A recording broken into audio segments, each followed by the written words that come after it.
Good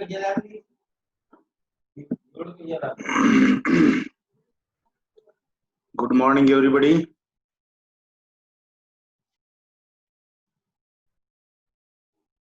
Am I audible to you now?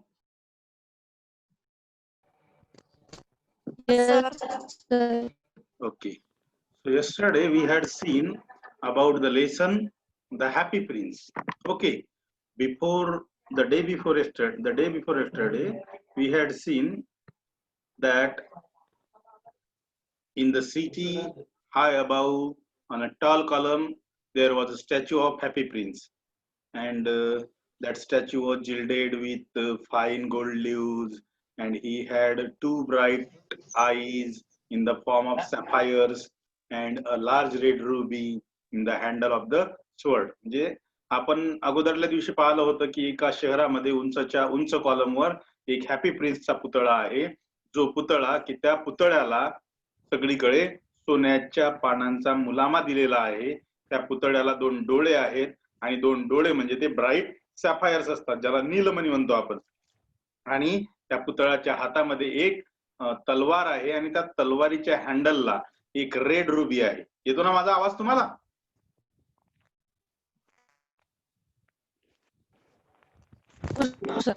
येतो ना? हा, आवाज नाही आला तर मला सांगत चला.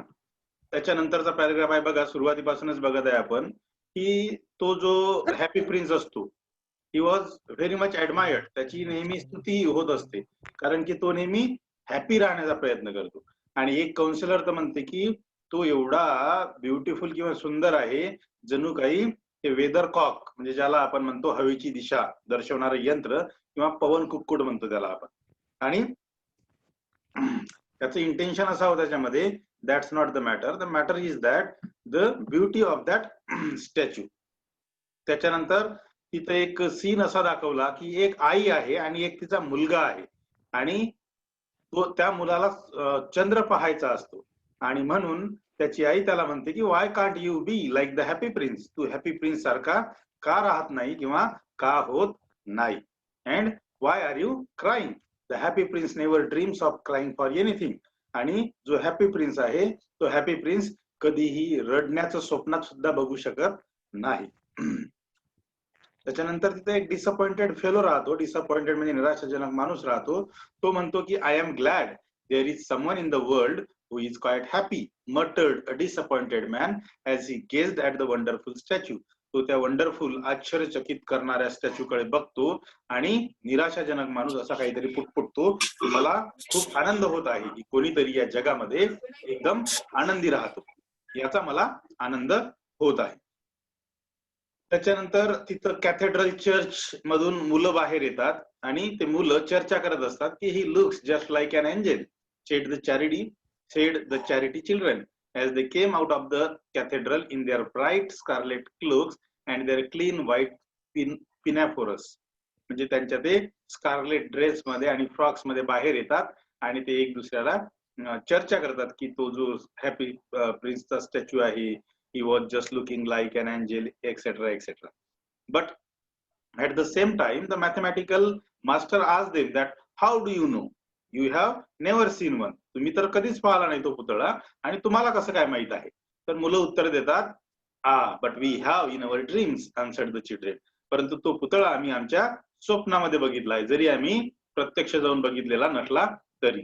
And that mathematical teacher master became frown and looked very severe. त्याला त्या गोष्टीचा खूप राग येतो, आणि कारण की त्याला असं वाटतं की he did not approve of children dreaming. त्याला असं वाटतं की मुलांनी स्वप्न बघू नये किंवा स्वप्नामध्ये अशा गोष्टी बघू नये. त्याच्यानंतर मात्र मग आपण कालचा लेसन सुरू झाला होता, आणि तो लेसन मी तुम्हाला सांगतो की one night there flew over the city a little swallow. आता स्वॉलोची आणि हॅपी प्रिन्सची मैत्री असते या लेसन मध्ये, आणि ती मैत्री दाखवलेली आहे. ती मैत्री कशी घडते, काय घडते, लेट अस सी, आपण बघूया. तर one night there flew over, to fly over म्हणजे वरून उडणे. One night there flew over the city a little swallow. एका रात्रीला काय होते, तो लिटिल स्वॉलो बर्ड जो असतो तो त्या शहरावरून उडत जात असतो. His friends had gone away to Egypt 6 weeks before. आणि त्याचे मित्र इजिप्तला 6 आठवड्यापूर्वीच गेलेले असतात. But he had stayed behind, परंतु तो मागे थांबलेला असतो. For he was in love with the most beautiful reed. आणि त्याच्या मागचं कारण असं असतो की एक सुंदर अशी रीड पक्षी असते, ज्याला आपण मादी पक्षी म्हणू. ती सुंदर पक्षिणीच्या म्हणजे त्या पक्षाच्या प्रेमात पडलेला असतो. He had met her early in the spring as he was flying down the river after a big yellow moth. आणि तो म्हणजेच सॉलो पक्षी तिला स्प्रिंगच्या सुरुवातीला, स्प्रिंग म्हणजे वसंत ऋतूच्या सुरुवातीलाच भेटलेला असतो. and had been so attracted by her slender waist that he had stopped to talk to her. आणि तिची स्लेंडर वेस्ट बघून म्हणजे सडपातळ शरीर बघून तो तिच्याकडे एवढा आकर्षित होतो की आकर्षित होऊन तो स्पष्ट तिच्यासोबत बोलण्यासाठी सुरुवात करतो किंवा बोलण्यासाठी तिला थांबलेला असतो. एवढं समजलं आता?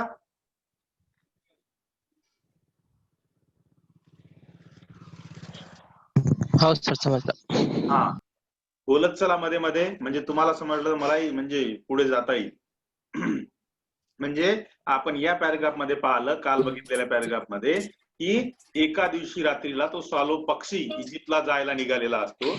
त्याचे जे मित्र असतात ते इजिप्तला 6 आठवड्यापूर्वीच गेलेले असतात, परंतु तो मागे थांबलेला असतो. आणि तो मागे थांबण्याचं कारण असं असते, काय असते, की तो एका रीड पक्षाच्या प्रेमात पडलेला असतो. आणि त्या रीड पक्षाला तो त्या वसंत ऋतूच्या प्रारंभालाच किंवा सुरुवातीलाच भेटलेला असतो. आणि तो त्या सॉलो पक्षी त्या रीड पक्षाकडे एवढा अट्रॅक्ट होतो किंवा आकर्षित होतो, म्हणजे तिचं सौंदर्य बघून की लगेच तो तिला बोलण्यासाठी तिथं थांबतो किंवा तो तिथं थांबला आणि तो बोलायला सुरुवात करतो. आता बघा, shall I love you said the swallow who liked to come to the point at once. आणि लगेच तो सॉलो पक्षी त्या रीड पक्षाला म्हणतो की शॉल आय लव्ह यू, मी तुझ्यावर प्रेम करू का, असा सरळ सरळ किंवा प्रेमाची कबुली देऊन देतो. Who like to come to the point at once, ज्याला आळे वेळे न घेता सरळ सरळ मुद्द्याचं बोलायचं असते, म्हणून तो सरळ सरळ तिला म्हणतो की शॉल आय लव्ह यू, मी तुझ्यावर प्रेम करू का. And the reed made him a low बो. आणि ती जी रीड पक्षी असते ती पक्षी लगेच त्याला सॉलोला मूक संमती देऊन देते, म्हणजे हिम अ लो बो म्हणजे मान वाकवते किंवा मानेने होकार देऊन दर्शवते की I have no problem. So he flew, just a minute. So he flew round and round her, touching the water with his wings. आणि त्याला खूप आनंद होतो मग. So that's why he was moving. He was moving there. He was just moving there and so he flew round and round her. आणि तो जो पक्षी असतो सॉलो पक्षी तिच्या सभोवताल फिरत असतो, तिच्या आजूबाजूला फिरत असतो. Please mute your mic please. तिच्या आजूबाजूला फिरत असतो, touching the water with his wings. And meanwhile he was dipping into the water, means he was touching the water to the, he was touching his wings to the water. आणि मधून मधून तुम्ही कधी नदीवर गेले असाल किंवा समुद्राकडे गेले असाल तर तुमच्या लक्षात येईल की पक्षी काय असतात, पक्षी तिथं आजूबाजूला बसलेले असतात आणि काही पक्षी त्या नदीत डुबकी मारतात आणि त्यांच्या पंखाचं पाणी मग उडते. तर तशा पद्धतीनं हा जो सॉलो बर्ड होता तो सॉलो बर्ड सुद्धा तिथं तिच्या सभोवताल फिरत होता आणि अधून मधून पाण्यामध्ये डुबकी मारत होता. And making silver ripples, silver म्हणजे चांदी सारखे दिसणारे. And making silver ripples, ripples म्हणजे बुडबुड्या टाईप म्हणतो आपण त्याला, बुडबुडे.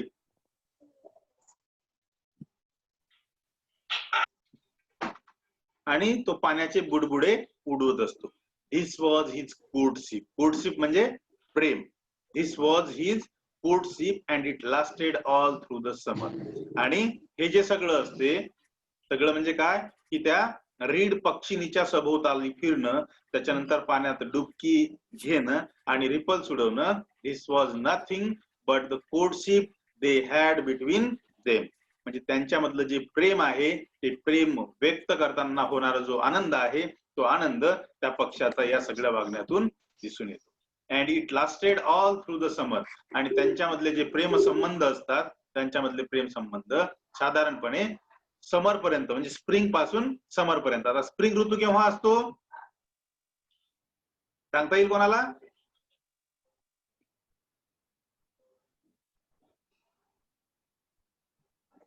सांगता येईल का स्प्रिंग ऋतू केव्हा असतो? स्प्रिंग सीझन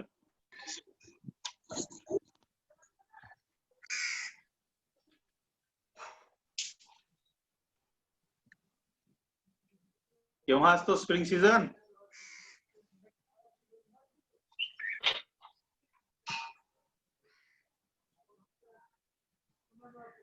सांगता येईल?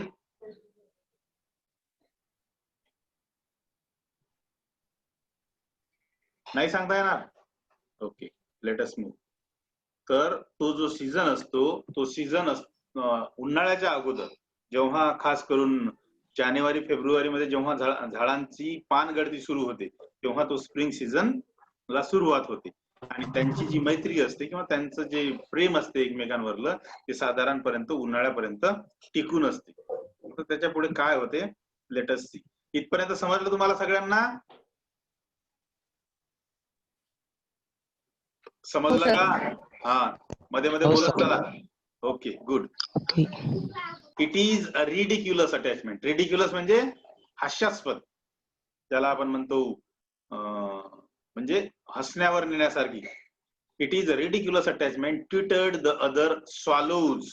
आणि बाकीचे जे इतर त्याचे इतर मित्र असतात, इतर स्वॅलो बर्ड्स असतात, स्वॅलो फ्रेंड्स असतात, ते सगळे स्वॅलो बर्ड्स म्हणतात की it is a ridiculous attachment. म्हणजे या दोघांमधली जी अटॅचमेंट आहे किंवा जे प्रेम संबंध आहे, दोज रिलेशन्स और that particular attachment is really a ridiculous one. म्हणजे हास्यास्पद आहे.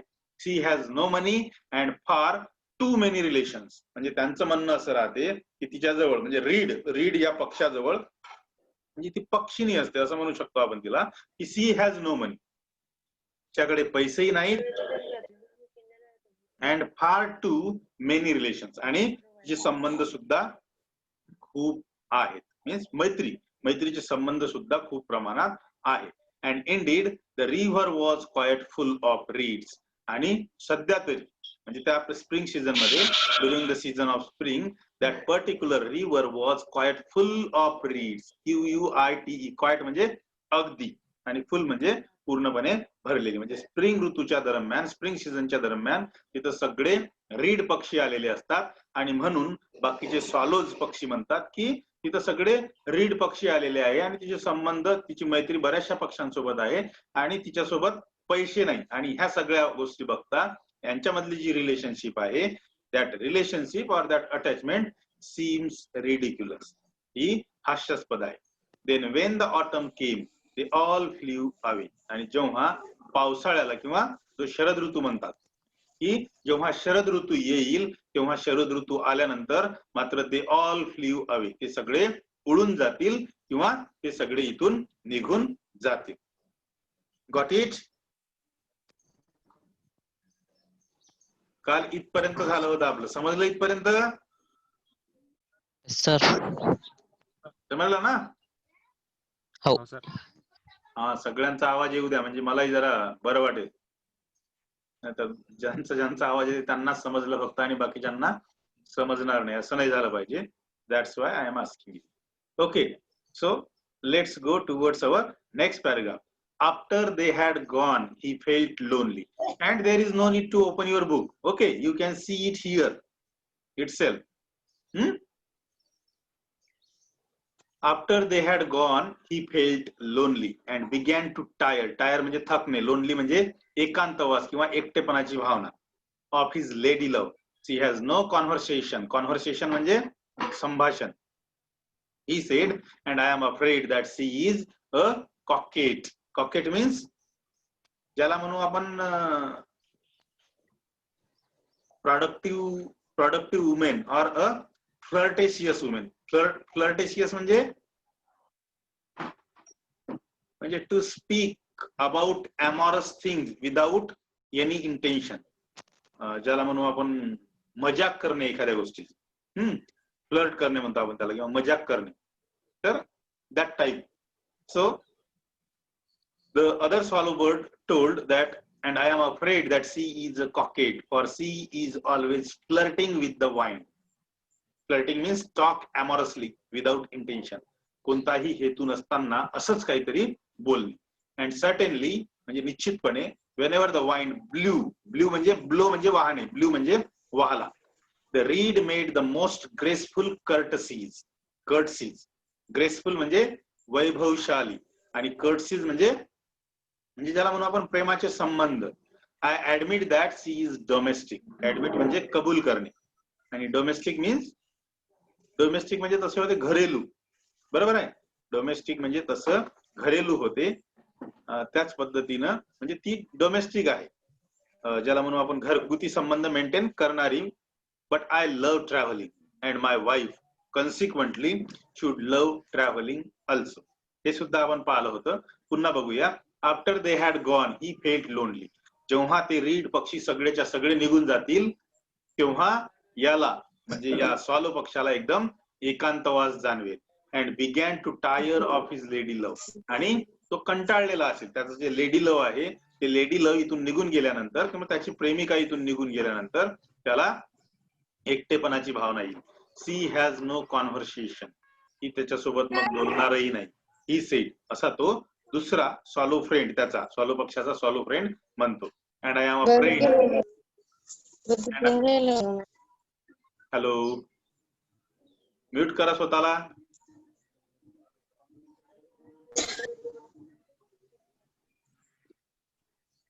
Otherwise, I will mute you all. Okay. So keep your mic on mute mode. And I am afraid that she is a coquette. Coquette means a lady who speak with others without any intention. For she is always flirting with the wine. कारण की ती हवेसोबत नेहमीच बोलत राहते. Without any intention, she talk with the wine amorously. And certainly, whenever the wine blew, the reed made the most graceful courtesy. आणि जेव्हा काय म्हणू आपण त्याला, वारा वाहायला सुरुवात होती, म्हणजे जास्त जोराचा वारा सुटतो, तेव्हा the reed made the most grateful curtsies. तेव्हा ती जी रीड असते ती तिची प्रेम संबंध वाढवते. I admit that she is domestic. He continued.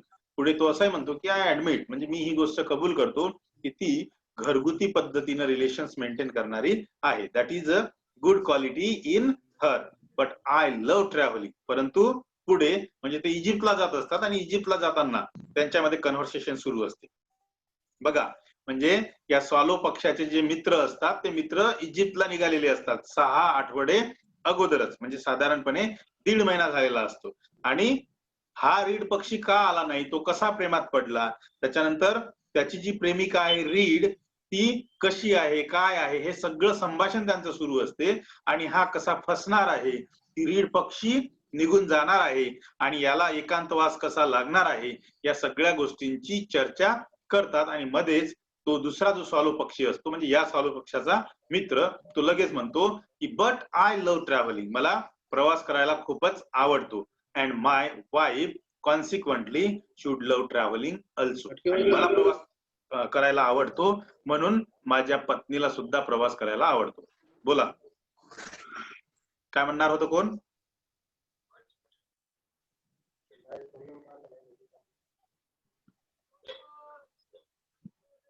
It will be great if you put your mics on mute mode.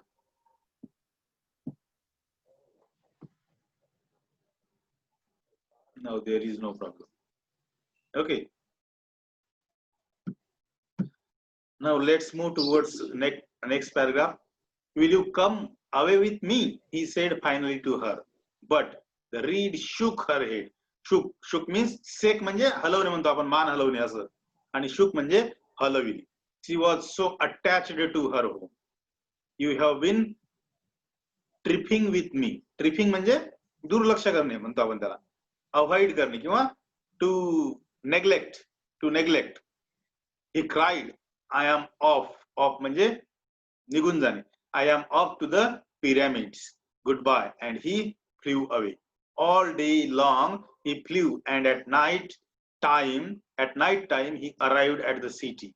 Where shall I put up? Put up म्हणजे to to settle म्हणजे एखाद्या ठिकाणी ज्याला म्हणतो आपण थांबणे किंवा सेटल होणे, setup किंवा settle. He said, I hope the town has made preparations. Then he saw the statue on the tall column. I will put up there, means I will set up there or I will sleep there. He cried, it is a fine position with plenty of fresh air. So he alighted. Alighted means म्हणजे ज्याला म्हणू आपण to become ready to take rest, म्हणजे विश्रांती घेण्यास तयार असणे. Just between the feet of the Happy Prince. Okay, see now, will you come away with me, he said finally to her.